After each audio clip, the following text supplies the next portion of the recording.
ሰላም አለይኩም ወራህመቱላህ እንዴት ናችሁ? ዛሬ ማሳያችሁ የሀላዋ አሰራር ነው። ይህ ድስታችንን ካዘጋጀን በኋላ ሎሚ ሁለቱን ነው የተጠቀምኩት። ሁለቱን ሎሚ ውሃና ሱካር አንድ ላይ እንመታዋለን ማለት ነው። አንድ ላይ በደንብ በእሳት ከመጠዛችን በፊት በደንብ እናማስለዋለን።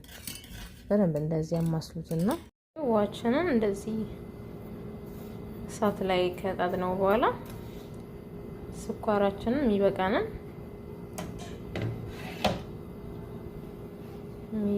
ያህል እንጨምራለን ማለት ነው።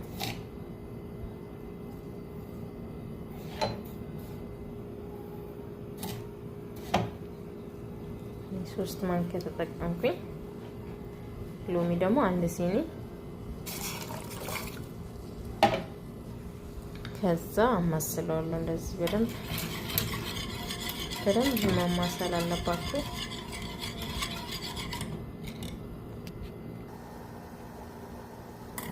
ይሄ ውዶቼ እንደዚህ ሆኗል። አረፋ ማውጣት ሲጀምር መጨረሻው አካባቢ ነው ማለት ነው እንደዚህ ነው። ሁሉ እስከሚሆን አታንሱት። እንደዚህ በአማራ ሁኔታ ደርሶልናል ማለት ነው። ሀላዋችን እንደዚህ እስከሚሆን አታንሱት። ከዛ እቃችን ውስጥ እንገለብጠዋለን። አይነት ጨርቅ ከሶፍት ይልቅ ይሄኛው ጨርቅ ቆንጆ ነው። ይሄን ጨርቅ ከላይ ላይ ለጥፉበት እና አሪፍ ውጤት ታገኛላችሁ ውዶችዬ። ከተመቻችሁ ላይክ፣ ሼር፣ ሰብስክራይብ በማድረግ አበረታቱኝ። ሰላም ከእናንተ ጋር ይሁን። ቻው።